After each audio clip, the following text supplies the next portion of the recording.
That's great. You have some people to introduce. Yeah, this project took a lot of help over the years, and a couple of the big people that helped are here tonight. Jason Reed is a producer and editor on the film.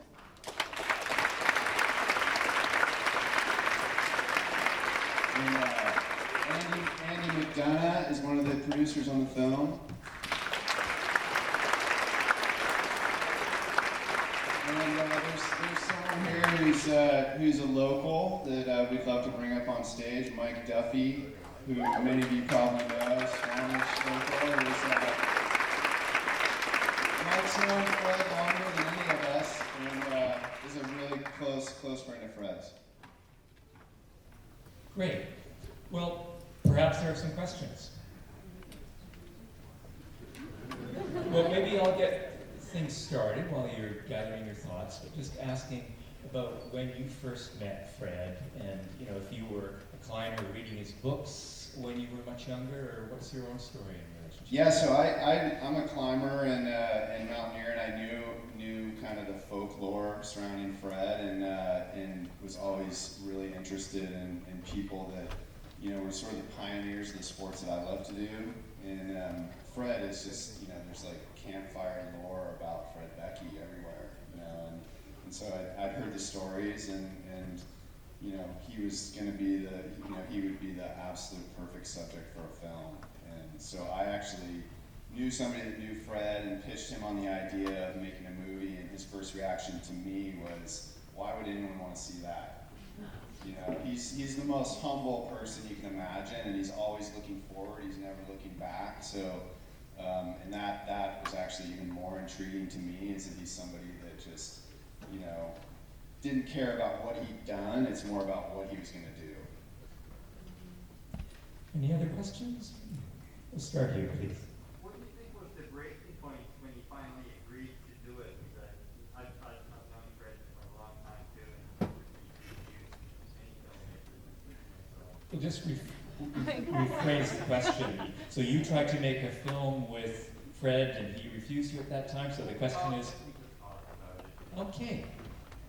That's an absolute mystery to me. I don't know why he okayed me. I pitched him, like I mentioned, I pitched him on the idea, and he was not at all interested.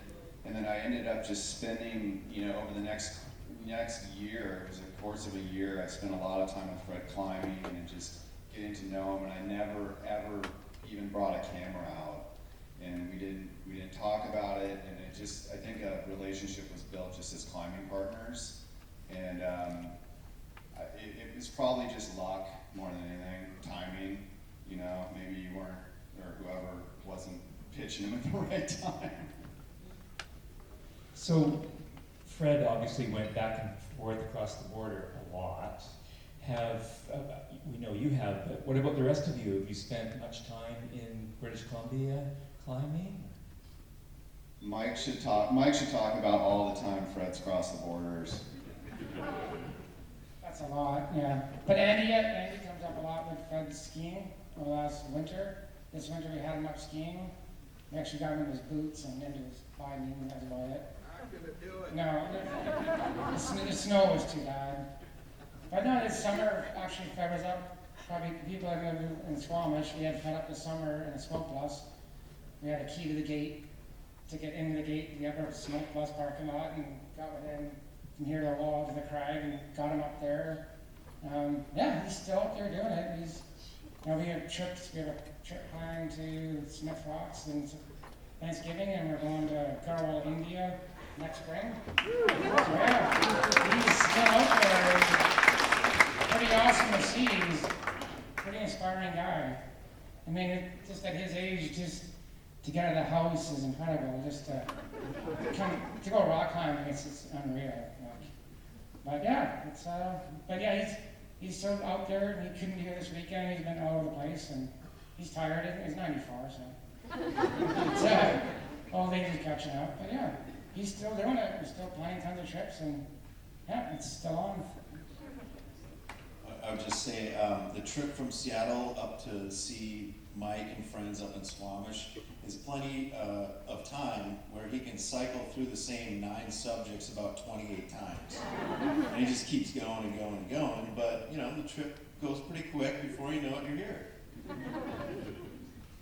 I was just gonna say real quick, a lot of people over the course of the making this movie, which took 12 years in total, when I first pitched him to when it was finally released, said, "Oh, you got to wrap up this movie." But now, like, Fred's going to India or like planning an India trip, and you know, Fred Beckey, Dirtbag Part 2. Watch out for it. Well, what about this film? So you had your world premiere at a mountain festival in the States, and then you were at Seattle International Film Festival, and it's been to a few other American festivals. This is the first time outside the States and Canada now.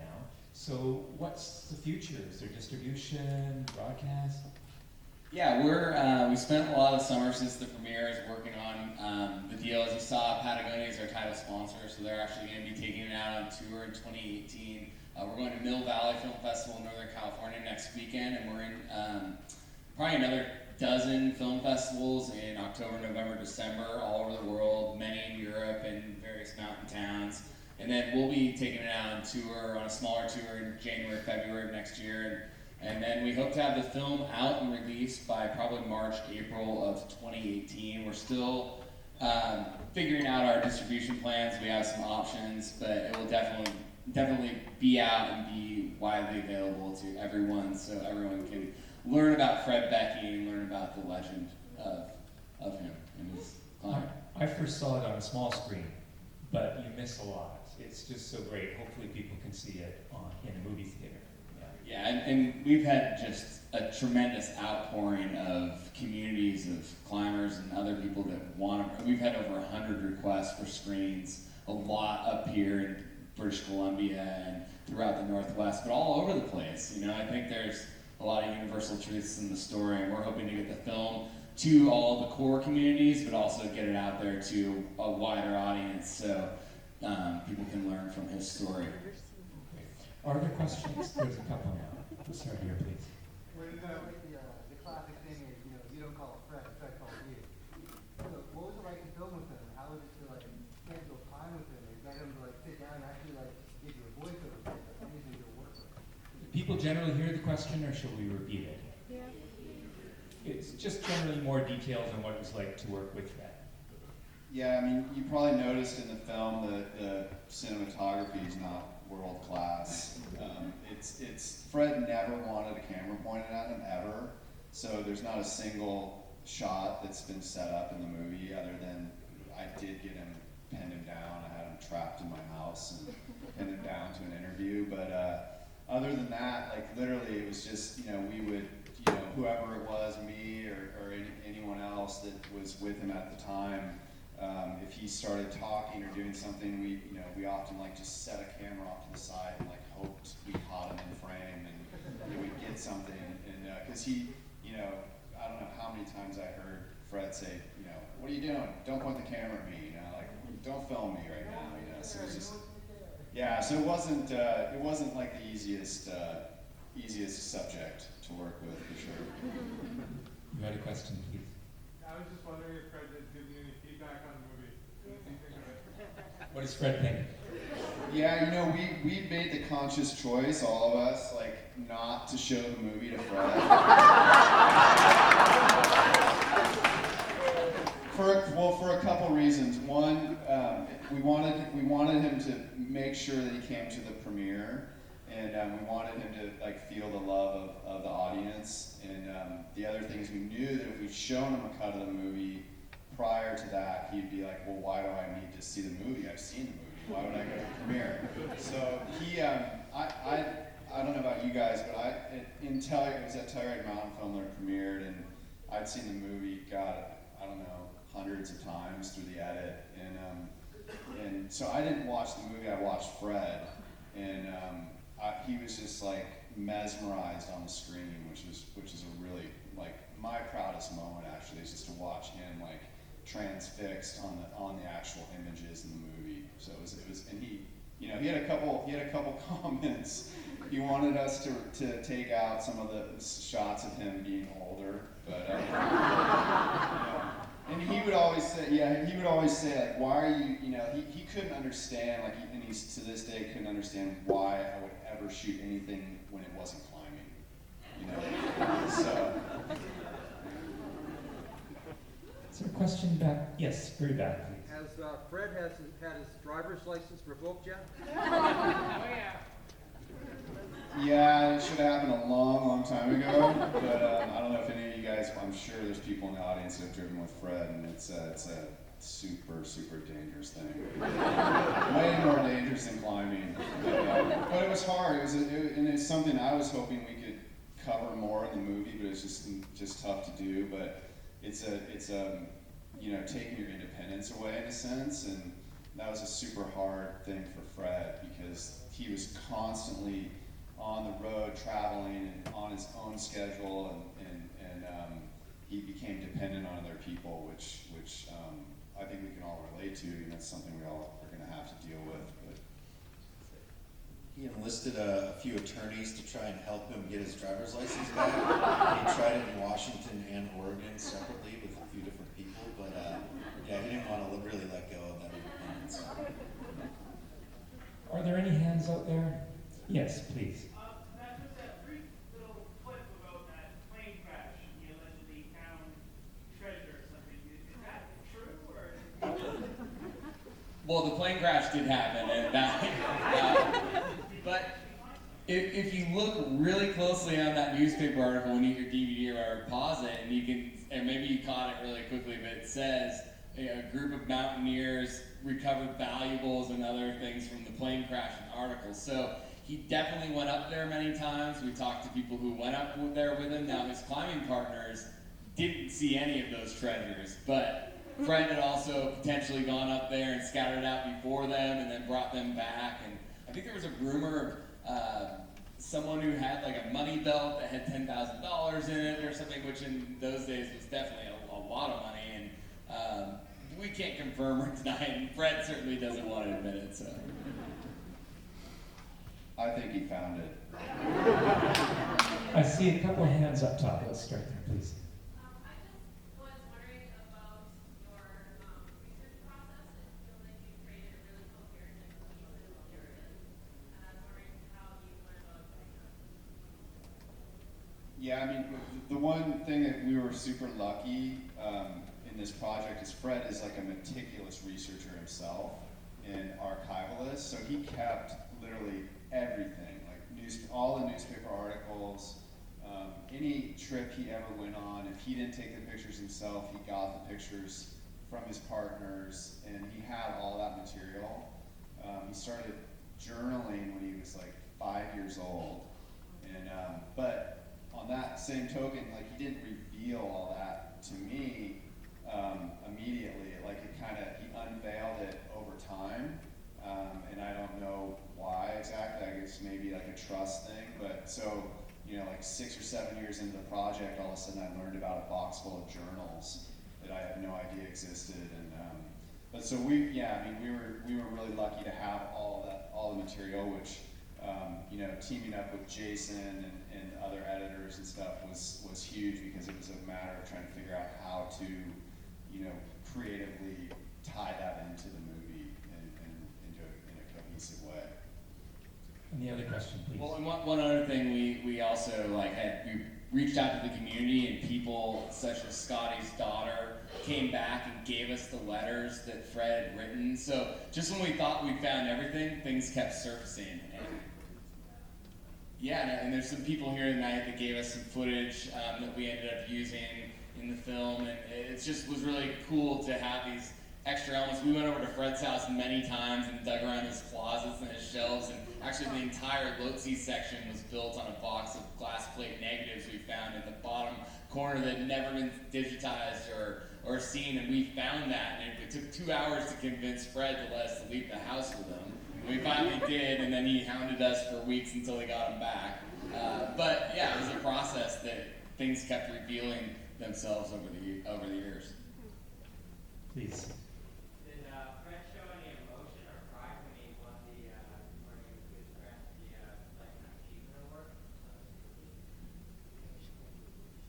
He was, yeah, I mean, I think he was stoked. It's interesting because a lot of those clubs had kind of, and it's revealed a bit in the Everest section, you know, with Fred sort of being blacklisted from some of those big expeditions, but he was sort of, you know, he's always been sort of the black sheep of the climbing community in a sense, as far as the clubs go and stuff. I mean, the real climbers, you know, like knew how what he was doing was incredibly significant, and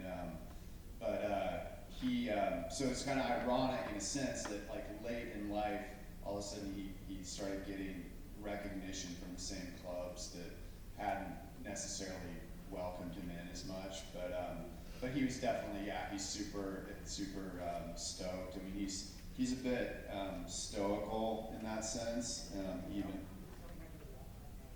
Yeah, and he's very connected. He's connected with the American Alpine Club as well as the Canadian Alpine Club, but on like sort of a peripheral basis, you know. Time for one last question. We'll go here, please. One of that last bit I was just going to ask you, was there any tension in terms of kind of his legendary status and it being a positive story, but there is this somewhat negative kind of undertone, and this might be a really loose analogy, but I think it's Steve Jobs and kind of there's that sort of dark side to him. Was that hard for you? You mean with the portrayal in the? Well, I mean, I was going to ask you what your mind in terms of the Everest trip. Just, you can only tell so much of the story, but I mean, I know people that know Fred have never met him, but there is a bit of like, for lack of better words, kind of a dick. And it's like, we don't want to focus too much on that because we want to tell a story that's positive in a way, but that's a part of the story. And how much is that a struggle? So just really quickly, what about your own decision to, how do you find the character? Was there tension within you and how much you showed the whole person or a more pleasant version? Yeah, I mean, for me personally, like from the beginning of this entire project, I told myself I don't want to make a climbing film. I want to make a film about just a very eccentric character, and I don't want to shy away from the pluses and minuses of what it took him personally to achieve what he did. So yeah, I mean, it was tough, like for sure. I mean, to strike that balance of like not, throwing Fred under the bus, but at the same time, kind of highlighting his achievements. But I think anybody in that position that's accomplished so much in their life, whether they're a musician or artist or whatever, mathematician or Steve Jobs, I mean, they had to, sort of go their own path, and whatever that took, nothing strayed them from that path, and that's finding that balance is definitely not an easy thing, and I was definitely nervous when Fred first watched the movie, but he enjoyed it, and he knows he's people that know him, like he's very well aware of kind of how he lived his life.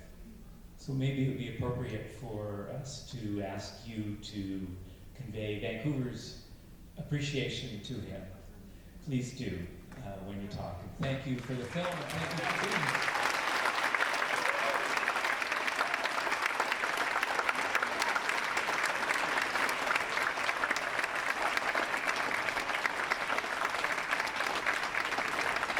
Thanks, you guys. Appreciate it.